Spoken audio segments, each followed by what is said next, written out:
ஃபெமினிசம்னாலே நிறைய பேருக்கு ஒரு டெரரிசம் மாதிரி தோணும். ஏன்னா ஃபெமினிஸ்ட்ன்றவங்க வந்து ரொம்ப அரகண்டாக இருப்பாங்க, ரொம்பவே ரூடாக இருப்பாங்க, ஆண்களை வெறுக்கிறவங்க, இந்த மாதிரியான மிஸ்கன்செப்ஷன்ஸ் நிறையா இருக்குது. ஆனால் உண்மையாலே ஃபெமினிசம்னா என்னென்னா ஈக்குவல் ரைட்ஸ்க்காக போராடுறவங்க. அதாவது மென்னுக்கும் விமனுக்கும் ஈக்குவலாக opportunities, equal choices, equal rights இருக்கணும்னு போராடுறவங்க தான் ஃபெமினிஸ்ட். இது காமன் விஷயம் தானே, அப்போ அது ஹியூமனிட்டின்னு சொல்லாமே அப்படின்னு கேட்கலாம். ஆனால் இதில் அநீதி விமனுக்கு தான் ரொம்பவே அதிகமாக நடக்குது. யாராலனா அவங்கள சுற்றி இருக்கிற மென்னாலையும் சொசைட்டியாலையும். இந்த மாதிரி இருக்கிறதுனால இது ஹியூமனிட்டின்னு சொல்லி காமன் பண்ண முடியாது. விமனுக்கு நடக்கிறதுனால ஃபெமினிஸ்ட் சொல்கிறாங்க. இந்த ஆத்தர் ஒரு ஃபீமேல் நைஜீரியன் ஆத்தர். இவங்க எக்ஸ்பீரியன்ஸ் பண்ண ஃபீமேல் டிஸ்கிரிமினேஷனை தான் இந்த புக்கில் எழுதியிருக்காங்க. அது மட்டும் இல்லாமல் இந்த ஃபெமினிசம் ஃபீமேலுக்கு மட்டும்தான் ஃபேவராக இருக்கும், அவங்களுக்கு மட்டும்தான் நல்லது அப்படி கிடையாது.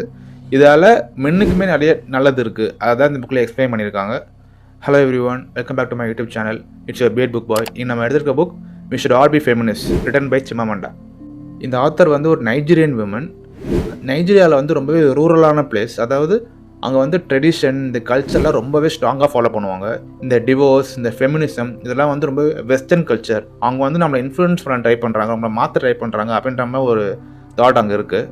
ஆத்தர் சிமாமண்டா சின்ன வயசுலேருந்து எல்லாத்தையுமே ஏன் இப்படி நடக்குது, ஏன் இப்படி கிடையாது, ஏன் இப்படி இருக்கணும், அந்த மாதிரி இவங்க கொஸ்டின் கேட்டுகிட்டே இருக்காங்க. அப்போது இவங்க ஃப்ரெண்டு நீ ஒரு ஃபெமினிஸ்ட் தெரியுமா அப்படின்ற மாதிரி கேட்டிருக்காங்க. ஃபெமினிஸ்ட்னா என்னென்னு அப்போ தான் அவங்க சர்ச் பண்ணி பார்க்குறாங்க. அப்போ தான் தெரியுது ஃபெமினிஸ்ட்ன்ற வேர்ட் தெரியறதுக்கு முன்னாடியே ஃபெமினிஸ்டாக இருந்திருக்காங்கன்னு. ஆத்தர் ஸ்கூலில் இருக்கும்போது ஸ்கூல் டீச்சர் சொல்கிறாங்க, யார் கிளாஸ் ஃபர்ஸ்ட் மார்க் எடுக்கிறாங்களோ அவங்க கிளாஸ் மானிட்டராக இருக்கலாம் அப்படின்னு சொல்கிறாங்க. கிளாஸ் மானிட்டராக இருக்கிறதுக்கு நம்ம ஆத்தருக்கு ரொம்ப பிடிக்கும். ஏன்னா டீச்சர் இல்லாதப்போ போர்டில் நேம் எழுதி போடுறது, ஸ்டூடெண்ட்ஸ் ஒரு கண்ட்ரோலில் வச்சுருக்கிறது, இந்த மாதிரி விஷயம்லாம் அவங்க பண்ண ரொம்ப பிடிக்கும். அது ஒரு அத்தாரிட்டி மாதிரி இருக்குன்றதுக்காக இவங்களும் கஷ்டப்பட்டு படித்து ஒரு ஃபஸ்ட் மார்க் எடுத்துடுறாங்க. எடுத்தோடனே இப்போ டீச்சர்கிட்ட கேட்குறாங்க, நான் ஃபஸ்ட் மார்க் எடுத்துகிறேன், என்னை லீடர் ஆகுங்க அப்படின்னு கேட்குறாங்க. டீச்சர் சொல்கிறாங்க, லீடர் பசங்க தான் இருக்கணும், நீ இருக்க முடியாது அப்படின்னு சொல்லிட்டு இவங்களுக்கு அடுத்த மார்க் இருக்க ஒரு பையனை லீடர் ஆக்கிடுறாங்க. அவங்களுக்கு அப்போவே ஒரு கொஸ்டின் மனசுக்குள்ளே தோணுது, ஏன் நான் லீடராக இருக்கக்கூடாது, ஏன் பசங்க தான் லீடராக இருக்கணும் அப்படின்ற மாதிரி கேள்வி கேட்குறாங்க. அந்த காலத்தில் ஏன் மென் லீடராக இருந்தாங்கன்னா, ஒரு கிளானோட ஹெட்டாக இருந்தாங்கன்னா அப்போ நிறைய சண்டை போடணும், வேட்டையாடணும், ப்ரொடெக்ட் பண்ணணும். அப்போ ஒரு ஃபிசிக்கலாக ஒரு ஸ்ட்ராங் பாடி தேவைப்பட்டது. அதனால தான் மென்னை எப்போதும் லீடராக வச்சுருந்தாங்க. ஆனால் இந்த மாடர்ன் டைம்ஸில் அப்படி கிடையாது. லீடராக இருக்கிற quality innovation, creativity, management skills, இந்த மாதிரி நிறைய விஷயம் தான். இதுக்கு ஃபிசிக்கல் ஸ்ட்ரென்த்தோ ஹார்மோன்ஸோ ஜீன்ஸோ தேவையில்லை. மென் ஆர் உமன் யாருக்கு இந்த ஸ்கில்ஸ் இருக்கோ அவங்க லீடராக இருக்கலாம் அப்படின்னு சொல்கிறாங்க. ஆத்தர் இந்த மாதிரி நிறைய இடத்துல சொசைட்டியால் டாமினன்ஸ் பண்ணப்பட்டிருக்காங்க. எக்ஸாம்பிள், ஒரு பார்க்கிங்கில் போய் ஒரு வேலட் பாய்க்கு டிப்ஸ் கொடுத்துருக்காங்க. அந்த வேலட் பாய் டிப்பை இவங்ககிட்ட வாங்கிட்டு இவங்க பக்கத்தில் இருந்த ஒரு மேல் ஃப்ரெண்டுக்கு தேங்க்ஸ் சொல்லியிருக்காரு. இது இன்டெரக்டாக இந்த மணி எப்படியும் உன்னோட தான் இருக்காது, உன் கூட இருக்கிற இந்த மேல் பார்ட்னர் தான் உனக்கு காசு ப்ரொவைட் பண்ணியிருப்பாங்க. ஸோ நான் இன்டெரக்டாக நீ இதுக்கு ஒர்த் கிடையாதுன்ற மாதிரி சொல்கிறது. இதுவே அவங்க ரொம்பவே இரிட்டேட் ஆகிருக்கு. ஒரு விமன் தனியாக கிளப்புக்கு போனால் கூட ஒரு 1008 கொஸ்டின் கேட்பாங்களாம். ஏன் வந்திருக்கீங்க, எதுக்கு வந்திருக்கீங்க, எந்த ரூம் பார்க்க போகணும், யாரை பார்க்க போகணும். ஏன்னா ஒரு விமன் தனியாக பப்புக்கு போனாலே, இல்லை கிளப்புக்கு போனாலோ, ஒரு மோட்டலுக்கு போனாலோ அவங்க ப்ராஸ்டியூஷன் தான் இருப்பாங்க அப்படின்ற ஒரு கன்செப்ஷன் இருக்குது. இதே மேல் தனியாக போனாலோ, இல்லை ஒரு விமன் கூட போனாலோ அவங்கள எந்த ஒரு கொஸ்டினும் இல்லாமல் உள்ளே விட்டுருவாங்க. இதெல்லாம் நீங்கள் கேட்கும்போது இப்படிலாமா இருக்காங்கன்னு உங்களுக்கு தோணும். ஆனால் நைஜீரியாவில் ரொம்ப டீப் ரூரல் பிளேஸில் இப்படிலாம் இன்னமும் இருக்குது அப்படின்னு சொல்கிறாங்க. இந்த மாடர்ன் வேர்ல்டில் கார்ப்பரேட்டில் கூட ஒரு ஃபீமேல் மேனேஜர், ஒரு மேல் மேனேஜர் இருந்தாங்கன்னா ரெண்டு பேருமே ஈக்குவலாக ரூடாக பிஹேவ் பண்ணால் கூட மேல் மேனேஜரை விட ஃபீமேல் மேனேஜர் மேலே தான் நிறைய கம்ப்ளைண்ட்ஸும் நிறைய ஆர்குமெண்ட்ஸும் வரும்னு சொல்கிறாங்க. ஏன்னா ஃபீமேல்னாலே நேச்சுரலாக ஒரு சாஃப்டான கேரக்டர், அவங்க கொஞ்சம் அரகண்டாக பிஹேவ் பண்ணால் கூட அவங்களுக்கு ரொம்பவே தெரியும், ரொம்பவே கன்வே ஆகும் அந்த ஆப்போசிட் எண்டில் அப்படின்ற மாதிரி அவங்க ஃபீல் பண்ணுறாங்க. ஸோ இந்த மாதிரியான விஷயங்கள் தான் ஈக்குவல் ஆப்பர்ச்சுனிட்டி அண்ட் ரைட்ஸ் இல்லைன்னு அத்தை சொல்கிறாங்க. ஃபீமேல் எந்த ஒரு ப்ரொஃபஷன்லையும் ஒரு ஹையர் போஸ்ட்டுக்கு போக மாட்டுறாங்க. ஏன்னா ஹையர் போஸ்ட் ஃபுல்லாகவே மென்னால் தான் டாமினன்ஸ் பண்ணப்படுது அப்படின்ற மாதிரி ஒரு தாட்ஸ் வைக்கிறாங்க. அதுவும் இல்லாமல் டாமினன்ஸ் பண்ணுறாங்களோ இல்லையோ ஃபீமேல்ஸ் நம்ம இங்கே தான் இருக்கணும், அதுக்கப்புறம் போகக்கூடாதுன்னு அவங்கள ரெஸ்ட்ரிக்ட் பண்ணிக்கிறாங்க. இந்த மாதிரி விஷயங்கள் மாறுறதுக்காக தான் ஈக்குவல் ரைட்ஸும் ஈக்குவல் ஃப்ரீடமும் கிடைக்கணும்னு சொல்கிறாங்க. ஒரு கேர்ள் பேபி பிறக்கும் போதே இப்படி இருக்கணும், இப்படி இருக்கக்கூடாது, இப்படி யாராவது சொல்லிட போகிறாங்க அப்படின்னு தான் வளர்க்குறாங்களே. அந்த கேர்ள் பேபியை சுற்றி உள்ள மென்னை கம்ஃபர்ட் பண்ணுற மாதிரி தான் அந்த கேர்ள் வளரணும் அப்படின்ற மாதிரி அவங்க சொல்லி வளர்க்குறாங்க. அந்த கேர்ள் வளர்ந்த அப்புறம் கூட அந்த கேர்ளோட அல்டிமேட் கோலே மென்னை ப்ளீஸ் பண்ணணும் அப்படின்னு தான் சொல்கிறாங்க. ஸோ பாய்ஸ் பிறந்து அவங்க வளரும் போது இதெல்லாம் எதுவுமே அவங்க சொல்லித்தரமாக வளர்க்குறதுனால அவங்களோட ஈகோ ரொம்பவே ஃப்ரெஜைலாக இருக்குது. ஒரு சின்ன பிரச்சனை, ஒரு சின்ன இஷ்யூ வந்தாலே மேல் ஈகோ வந்து ஹர்ட் ஆகுது.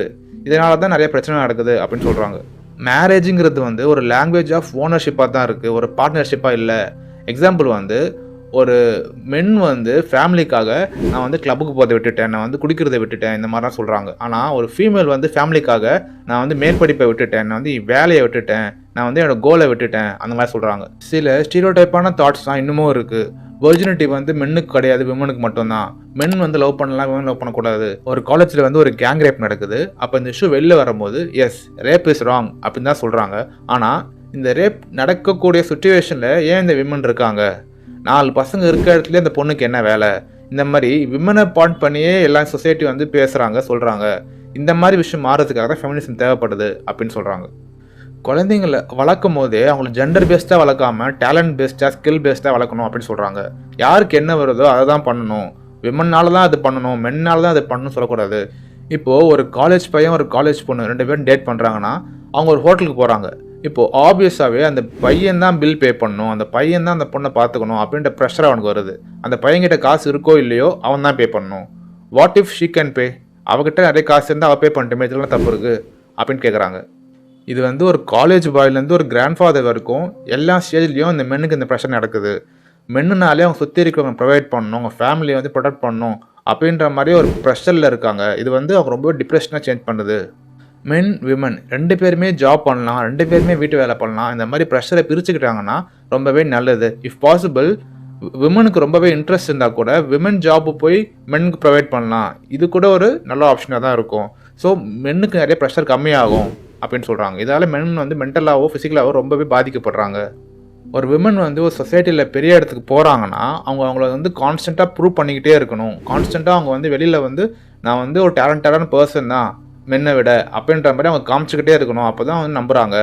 அவங்க பேசுகிறதுலேருந்து, அவங்க ட்ரெஸ் பண்ணுறதுலேருந்து, அவங்க நடந்துக்கிற வரைக்கும் எல்லாமே வந்து ஒரு டாமினண்ட்டாக காமிச்சா தான் ஓகே ஷீஸ் வர்த்தின்னு சொல்லி அவங்க ஒத்துக்கிறாங்க.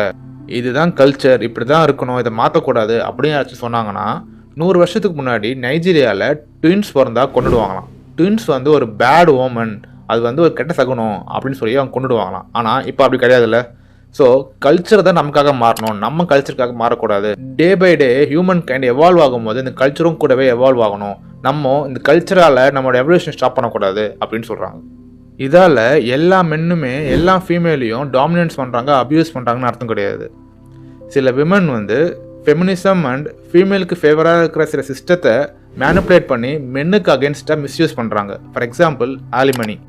ஒரு டிவோர்ஸ்டு விமன் வந்து மாதம் 6 லட்சம் எனக்கு ஆலிமனியாக வேணும் அப்படின்னு அவங்க எக்ஸ் ஹஸ்பண்ட் மேலே கேஸ் போடுறாங்க. இன்னொரு பக்கம் ஒரு ஃபேமஸ் செலிபிரிட்டி அவங்களுக்கு கொடுக்கப்பட்ட 200 crores வேண்டான்னு சொல்கிறாங்க. இது ரெண்டுமே சொசைட்டியில் நடந்துட்டு தான் இருக்குது. இதெல்லாம் மாறணும்னா ஃபெமினிசம் சொல்லி கொடுத்து வளர்த்தா, மென் அண்ட் விமன் 2 பேரும் ஈக்குவல்னு சொல்லி வளர்த்தா இந்த மாதிரி ரூல்ஸ்லாம் இருக்காது. மென்னும் இதால் பாதிக்கப்பட மாட்டாங்க. இப்போலேருந்தே சில்ட்ரன்ஸ்க்கு ஃபெமினிசம் சொல்லி கொடுத்து மென் அண்ட் விமன் ஈக்குவல்னு சொல்லி வளர்த்தா தான் இன்னொரு 50-100 வருஷத்துலேருந்து இது மாறும்.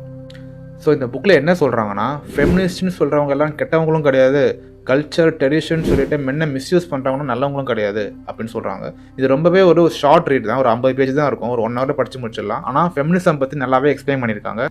Hope you all like this video. Follow for more content. Thank you.